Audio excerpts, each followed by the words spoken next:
আন্তর্জাতিক সাহায্য পাবো আর রোহিঙ্গাদের এখানে রেখে খাওয়াবো পরাবো, এইটা কোনো টেকসই সমাধান হতে পারে না। ঐতিহাসিকভাবে আরাকানে রাখাইনদের সাথে রোহিঙ্গাদের সামাজিক সম্পর্ক খুবই খারাপ। রোহিঙ্গা বিষয়টা আন্তর্জাতিকভাবে ইউক্রেন যুদ্ধের পর, গাজা যুদ্ধের পর অনেক অ্যাটেনশন হারিয়ে ফেলেছিল।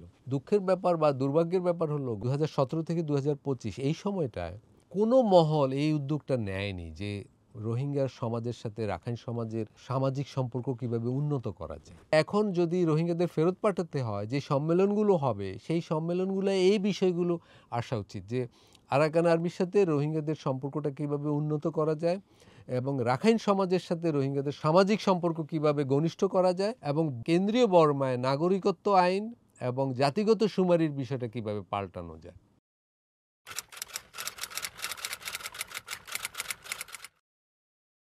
রোহিঙ্গাদের নিয়ে বাংলাদেশে খুব শিগগির সম্মেলন হবে এবং আন্তর্জাতিকভাবেও আরও দুটো সম্মেলন হবে শোনা যাচ্ছে। অর্থাৎ ৩টা বড় ধরনের ঘটনা ঘটবে। এইটা আমি বলব একটা ইতিবাচক ঘটনা। এই অর্থে ইতিবাচক যে রোহিঙ্গা বিষয়টা আন্তর্জাতিকভাবে ইউক্রেন যুদ্ধের পর, গাজা যুদ্ধের পর অনেক অ্যাটেনশন হারিয়ে ফেলেছিল।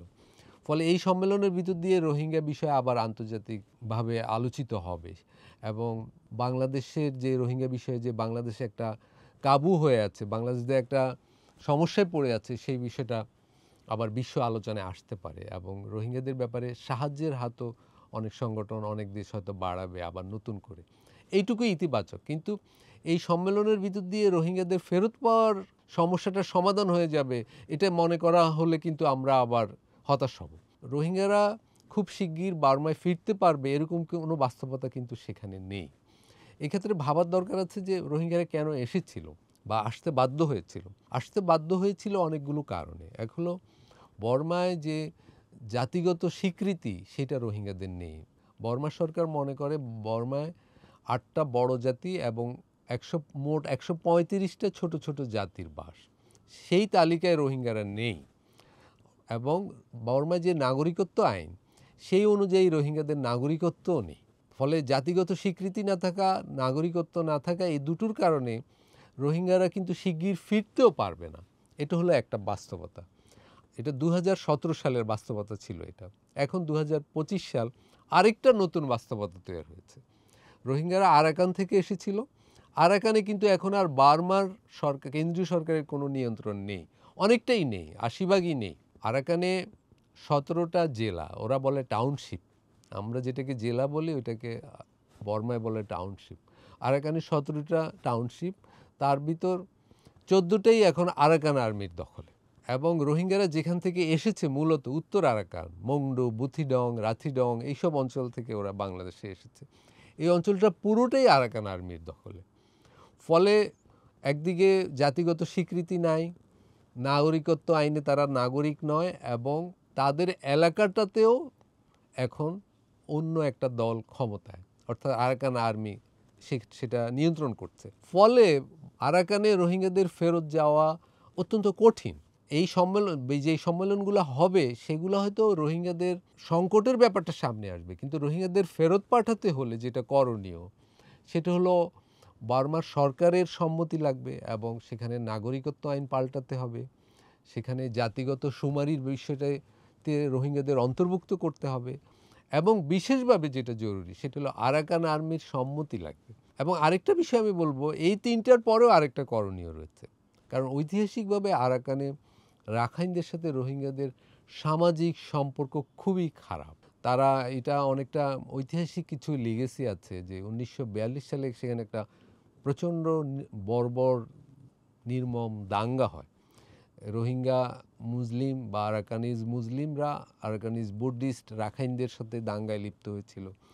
সেটা অনেকটা কলকাতা রায়ট এবং নোয়াখালী রায়টের মতোই ভয়াবহ ছিল। আমাদের দেশে এটা কম আলোচিত হয়। ওই রায়টের পর থেকে রাখাইনদের সাথে আরাকানিজ মুসলিমদের যে একটা দূরত্ব, সামাজিক, মনস্তাত্ত্বিক, ধর্মীয় যে দূরত্ব তৈরি হয় সেটাও কিন্তু এখনও আছে। ফলে রোহিঙ্গাদের ফেরত যেতে হলে রোহিঙ্গাদের সাথে রাখাইনদের একটা সামাজিক সম্পর্ক আবার পুনর্নির্মাণের ব্যাপার। এটাই কেউই আলোচনা করে না, কিন্তু এটা জরুরি। রোহিঙ্গাদের জোর করে ফেরত পাঠালেই তো সেখানে তারা থাকতে পারবে না। সেখানে যাদের সাথে থাকবে তাদের সাথে তো সম্পর্কটা ভালো থাকতে হবে। আরাকানে প্রায় ৩০-৩৫ লাখ মানুষ, তার মধ্যে রোহিঙ্গা এবং রাখাইন কিন্তু প্রায় সমান সমান, এবং একসময় তারা পুরো আরাকান জুড়ে মিলেমিশেই ছিল। কিন্তু পরে দাঙ্গার পর থেকে রোহিঙ্গারা কেন্দ্রীভূত হয় উত্তর আরাকানে, দক্ষিণ আরাকানে রাখাইনরা কেন্দ্রীভূত হয়। কিন্তু এখন যদি রোহিঙ্গাদের সেখানে ফেরত যেতে হয়, তাহলে আরাকান আর্মির সাথে যেমন একটা সম্মতি লাগবে, কিন্তু রাখাইন জনসাধারণের সাথেও তো একটা ভালো সম্পর্ক লাগবে। দুঃখের ব্যাপার বা দুর্ভাগ্যের ব্যাপার হলো, গত এই যে 2017 থেকে 2025 এই সময়টায় কোনো মহল এই উদ্যোগটা নেয়নি যে রোহিঙ্গা সমাজের সাথে রাখাইন সমাজের সামাজিক সম্পর্ক কিভাবে উন্নত করা যায়। এইটা না হলে কিন্তু শেষ বিচারে রোহিঙ্গারা সেখানে ফেরত যেয়েও থাকতে পারবে না। আপনি হয়তো জানেন, রোহিঙ্গারা কিন্তু 3 দফায় বাংলাদেশে এসেছে ঐতিহাসিকভাবে। 1978 সালে একবার এসেছে, 1992 সালে একবার এসেছে, এবং 2017 সালে একবার এসেছে। এই যে, এবং 78 সালে যারা এসেছিল, জিয়াউর রহমান সরকার কিন্তু তাদের ফেরত পাঠিয়েছিল। 1,80,000 রোহিঙ্গাকে তখন ফেরত পাঠানো হয়। কিন্তু তারপরও আবার দাঙ্গা হয়েছে, আবার ফেরত এসেছে 92 সালে, এবং 92-র পর থেকে শুধু আসছেই, এবং 2017 সালের পর থেকে তো নানাভাবে আসছে, এবং এই সরকারের আমলেও প্রায় 1.5 লাখ রোহিঙ্গা বাংলাদেশে ঢুকেছে। এই যে রোহিঙ্গারা বারবার আসছে, এর একটা সামাজিক বার্তা হলো রাখাইনের সমাজে তাদের থাকার পরিবেশ নেই। কারণ বুদ্ধিস্ট রাখাইনদের সাথে তাদের সম্পর্কটা ভালো নয়। ফলে দিন শেষে ওই সামাজিক সম্পর্কটাই রোহিঙ্গাদের ফেরত যাওয়ার প্রধান শর্ত। কিন্তু রোহিঙ্গাদের কোনো দল, সামাজিক নেতৃত্ব তৈরি হয়নি, বাংলাদেশও এটা করে দিতে পারেনি, যারা রাখাইন সিভিল সোসাইটির সাথে একটা সংলাপে বসবে যে চলো আমরা মিলেমিশে থাকি। সেটা ঘটেনি, এবং আন্তর্জাতিক সমাজও সেই জায়গাটায় কিছু করতে পারেনি। ফলে আমি বলবো যে এখন যদি রোহিঙ্গাদের ফেরত পাঠাতে হয়, যে সম্মেলনগুলো হবে, সেই সম্মেলনগুলো এই বিষয়গুলো আসা উচিত, যে আরাকান আর্মির সাথে রোহিঙ্গাদের সম্পর্কটা কীভাবে উন্নত করা যায়, এবং রাখাইন সমাজের সাথে রোহিঙ্গাদের সামাজিক সম্পর্ক কিভাবে ঘনিষ্ঠ করা যায়, এবং কেন্দ্রীয় বর্মায় নাগরিকত্ব আইন এবং জাতিগত শুমারির বিষয়টা কিভাবে পাল্টানো যায়। এগুলো ছাড়া কিন্তু রোহিঙ্গা সমস্যার শিগগির কোনো সমাধান আশা করা যায় না।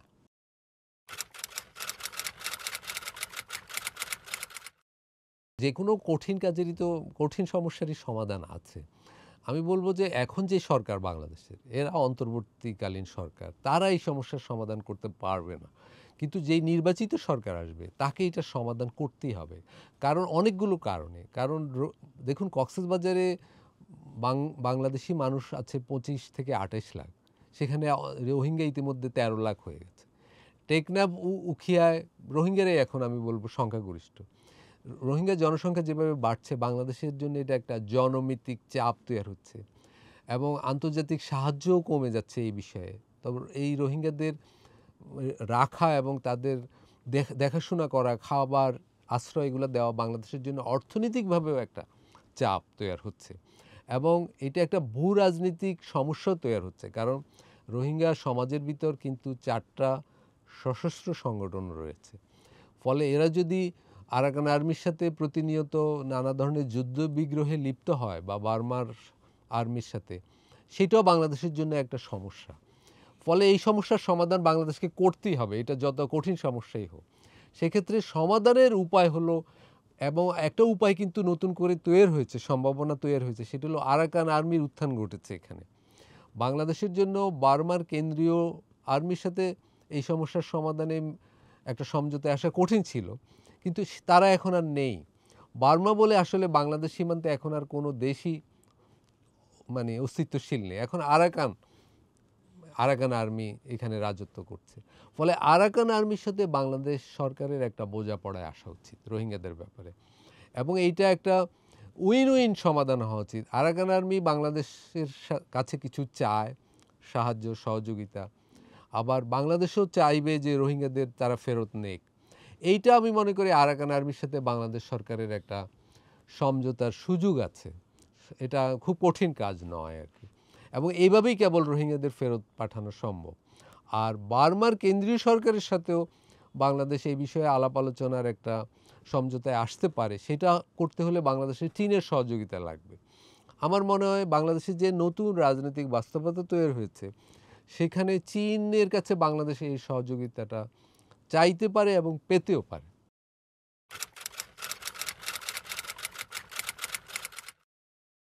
বর্মার সরকারের উপর চীনের প্রচণ্ড প্রভাব আছে। চীন, বাংলাদেশ, বর্মার কেন্দ্রীয় সরকার যদি আলোচনায় বসে এবং চীন যদি বর্মার সরকারকে রোহিঙ্গাদের নেওয়ার পরিবেশ তৈরির ব্যাপারে চাপ দেয়, সেটা কিন্তু ঘটবে। বার্মার সরকার কেন্দ্রীয় সরকারের কথা বলছি, সেটা চীনের উপর প্রচণ্ডভাবে নির্ভরশীল। ফলে চীন কোনো অনুরোধ করলে, কোনো চাপ দিলে তারা এটা রাখবে। এবং এক্ষেত্রে বাংলাদেশকে মানে আমি বলবো চীনের যে অভিভাবকসুলভ ভূমিকা এক্ষেত্রে, সেটা চীনকে সন্তুষ্ট করতে হবে আর কি, রাজি করাতে হবে। এইটা একটা ব্যাপার। আর হলো আরাকান আর্মির উপরও চীনের একটা অভিভাবকসুলভ, বন্ধুসুলভ প্রভাব আছে। ফলে রোহিঙ্গা সমস্যার সমাধানে চীন বাংলাদেশ সম্পর্ক একটা অনুঘটক হিসাবে কাজ করতে পারে এবং বাংলাদেশের ভবিষ্যৎ সরকার চীনের ভূমিকাটা এখানে কাজে লাগাতে পারে। চ্যালেঞ্জ এটাই আর কি।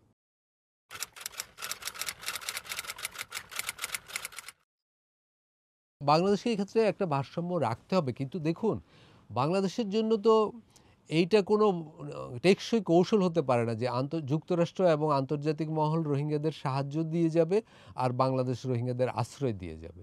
এইটা কোনো টেকসই সমাধান নয়। আমাদের জন্য টেকসই সমাধান হলো রোহিঙ্গাদের ফেরত পাঠানো।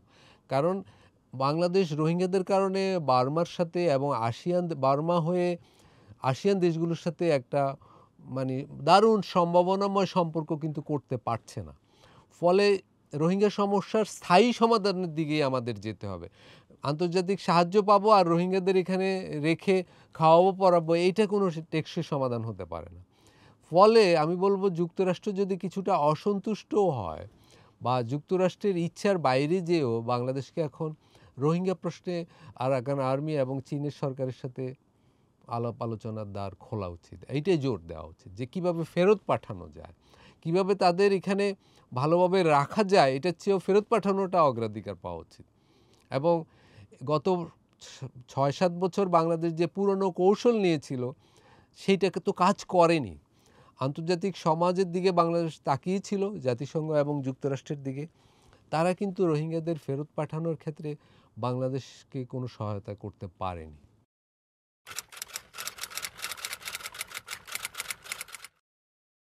আমি বলব তাদের সক্ষমতার অভাবও আছে এবং ইচ্ছার অভাবও আছে। সক্ষমতার অভাবটা এখানে মুখ্য। কারণ বর্মায় চীনের যে প্রভাব, সেটাকে অগ্রাহ্য করে যুক্তরাষ্ট্র সেখানে কিছু করতে পারবে বলে মনে করি না আমি।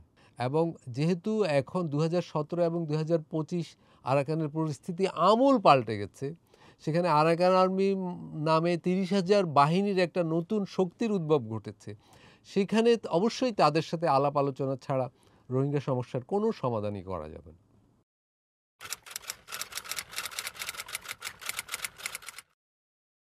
এখন একটা জটিল চেহারা নিয়েছে। যেহেতু ২০১৭ ছিল বার্মার সরকার আর বাংলাদেশ সরকার আলোচনায় বসে এই সমস্যার সমাধান করা। এখন এখানে আরাকান আর্মির উত্থান ঘটেছে। এখন একটা ত্রিপক্ষীয় চেহারা নিয়েছে এবং এটা অনেক জটিল অবস্থা তৈরি করেছে।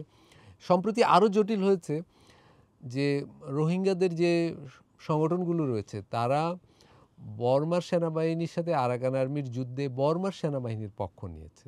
অর্থাৎ আরাকান আর্মির বিরুদ্ধে তারা অস্ত্র ধারণ করেছে। ফলে আরাকান আর্মি এখন রোহিঙ্গাদের উপর বাড়তি ক্ষুব্ধ, অসন্তুষ্ট। ফলে এইটা আরেকটা জটিল অবস্থা তৈরি করেছে। আমি এখানে বলবো যে বাংলাদেশের জাতীয় স্বার্থটা গুরুত্ব পাওয়া উচিত বাংলাদেশের নীতি নির্ধারকদের কাছে। গত অনেকগুলো বছর, আমি বলবো গত ১০, ২০, ৩০ বছর ধরেই বাংলাদেশ, বার্মা তো বাংলাদেশের একটা প্রতিবেশী, কিন্তু এই প্রতিবেশীর সাথে বাংলাদেশ কোনো কার্যকর একটা সম্পর্কই গড়ে তুলতে পারেনি রোহিঙ্গা ইস্যুর কারণে। বাংলাদেশ বার্মার সম্পর্কে রোহিঙ্গা ইস্যু একটা কালো মেঘ আকারে সবসময় হাজির আছে। বাংলাদেশ বর্মার সাথে যখনই আলোচনায় বসেছে কোনো বিষয়ে, সেখানে রোহিঙ্গাদের স্বার্থ গুরুত্ব দিয়ে আলোচনা করতে হয়েছে এবং সেই কারণে বর্মাও আর বাংলাদেশকে গুরুত্ব দিয়ে কোনো বিষয়ে আলাপ আলোচনায় বসে না। ফলে এখন আমাদের জাতীয় স্বার্থটা গুরুত্ব দেওয়ার সময় হয়েছে যে কোনো মূল্যে। ফলে রোহিঙ্গাদের যে কোনো মূল্যে ফেরত পাঠানোটা বাংলাদেশের অগ্রাধিকার হওয়া উচিত এবং সেক্ষেত্রে রোহিঙ্গাদেরও বাংলাদেশের গাইড করার ব্যাপার আছে। রোহিঙ্গা সংগঠনগুলো যে আরাকান আর্মির বিরুদ্ধে অস্ত্র ধরেছে, এটা বাংলাদেশের জন্য আরও বাড়তি অসুবিধাই তৈরি করেছে আমি বলব। এখন আরাকান আর্মিকে বাংলাদেশকে সন্তুষ্ট করানো কঠিন যে তোমরা রোহিঙ্গাদের নিয়ে নাও এবং রোহিঙ্গাদের এলাকায় তাদের পুনর্বাসন করো এবং সেই এলাকায় একটা স্বায়ত্তশাসন দাও। কিন্তু এটাই চ্যালেঞ্জ বাংলাদেশকে। একদিকে রোহিঙ্গা সংগঠনগুলোর সাথেও এঙ্গেজ হওয়ার ব্যাপার আছে, তাদের বোঝানোর ব্যাপার আছে যে বাংলাদেশের সমস্যাটা কী এবং বাংলাদেশ কী ভাবছে এবং তাদের নিরাপদ প্রত্যাবর্তনের জন্য তাদের কী রাজনৈতিক ভূমিকা নেওয়া উচিত। তাদের রাজনৈতিক সামরিক ভূমিকার তো একটা সংশোধন দরকার আছে। আবার আরাকান আর্মিকেও বোঝানো উচিত যে রোহিঙ্গা সমস্যার সমাধানের ভিতর দিয়েই তার সাথে বাংলাদেশের সম্পর্কের ভবিষ্যৎ নির্ভর করছে। ফলে এটা একটা জটিল অবস্থা, কিন্তু এই চ্যালেঞ্জটা বাংলাদেশের সমাধান করতেই হবে, না হলে ক্রমাগত এটা আরও জটিল আকার ধারণ করবে। এই অঞ্চলটা অনেক জটিল চেহারা নিতে পারে ভবিষ্যতে। আপনি যেটা বললেন যে যুক্তরাষ্ট্রের সাথে চীনের যে ঠান্ডা যুদ্ধ শুরু হয়েছে এবং চীনকে ঘিরে যুক্তরাষ্ট্র যে নানা একটা বলয় তৈরি করছে চারিদিকে, এবং তারা যে বর্মা অ্যাক্ট আইন করে বর্মায় গণতন্ত্রপন্থীদের সাহায্য করার প্রকাশ্য উদ্যোগ নিয়েছে, যদিও সেই উদ্যোগ যথেষ্ট বাস্তবায়ন হয়নি, কিন্তু সেটা তো হতে পারে। এবং যুক্তরাষ্ট্র নতুন করে বর্মার বিভিন্ন এলাকায় বাণিজ্যিক সম্পর্ক স্থাপনের চেষ্টা করছে সম্প্রতি। কাচিন থেকে খনিজ পাওয়ার চেষ্টা করছে, কাচিন ইন্ডিপেন্ডেন্ট আর্মির সাথে তারা সম্পর্ক গড়ার চেষ্টা করছে। এগুলার মানে হলো এই অঞ্চলে যুক্তরাষ্ট্র এবং চীনের প্রতিদ্বন্দ্বিতা আরও বাড়বে। ফলে তার মানে এইটা জটিল হবে এই এলাকার পরিস্থিতি। সেখানে রোহিঙ্গাদের যত দ্রুত ফেরত পাঠানো যায় এবং বাংলাদেশ সেই উত্তপ্ত অবস্থা থেকে যত দ্রুত বেরিয়ে আসতে পারে, সেটাই বাংলাদেশের করণীয় হওয়া উচিত। যুক্তরাষ্ট্র এবং চীনের দ্বন্দ্বে বাংলাদেশের প্রবেশ করাটা কোনো বুদ্ধিমানের কাজ হবে না।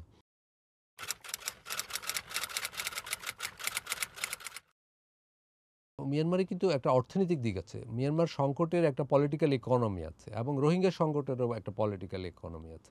এখন তো বর্মা বলে বাংলাদেশের এই মুহূর্তে এক অর্থে কোনো প্রতিবেশী নেই। এখন প্রতিবেশী হলো আরাকান, এবং প্রায় 250 থেকে 300 কিলোমিটারের যে সীমান্ত, এটা দিয়ে কিন্তু বিলিয়ন বিলিয়ন ডলারের মাদক ঢুকছে। ফলে এই মাদক ব্যবসাটা এই বর্ডারের বাংলাদেশের জন্য এক বিগ চ্যালেঞ্জ আর কি। এই মাদকের একটা ইকোনমি আছে। তো যারা এই ইকোনমির সাথে যুক্ত, তারা বর্ডারটাকে এভাবেই রাখতে চায়।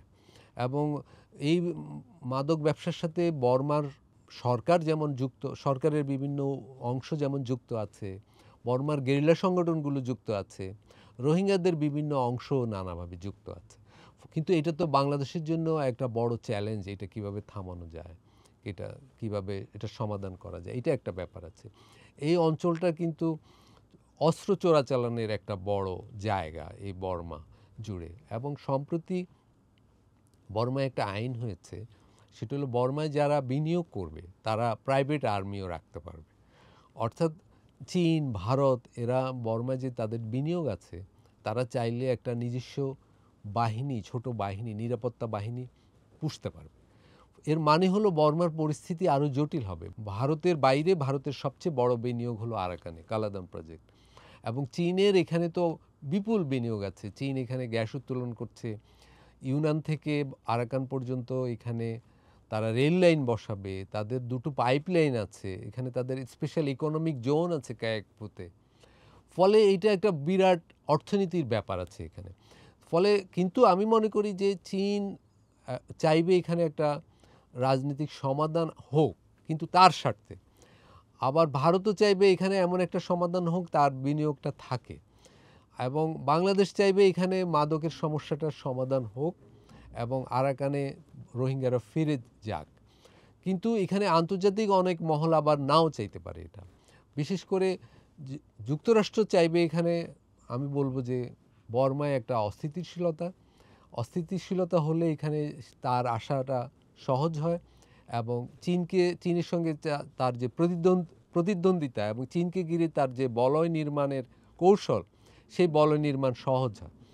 আবার এখানে অনেকে একটা অনুমান করেন যে বর্মা ভেঙে গেলে বা বর্মার কিছু অংশ নিয়ে একটা খ্রিস্টান রাষ্ট্রও গড়ে উঠতে পারে উত্তর পূর্ব ভারতের কিছু অংশ নিয়ে।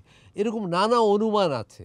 ফলে এই অঞ্চলকে ঘিরে অস্থিতিশীলতার শক্তিগুলো সক্রিয় থাকতে পারে, আছেও হয়তো। কিন্তু বাংলাদেশের এই জন্য খুবই সুচিন্তিত অবস্থান নেওয়া দরকার যে এই অঞ্চলে বাংলাদেশ সীমান্তটা যাতে সুরক্ষিত হয়, শান্তি আসে, স্থিতিশীলতা আসে, সেই জন্য বাংলাদেশের এখানে আর সময় নেওয়ার কোনো সুযোগ নেই। রোহিঙ্গা সমস্যার যে কোনো মূল্যে সমাধান করা উচিত।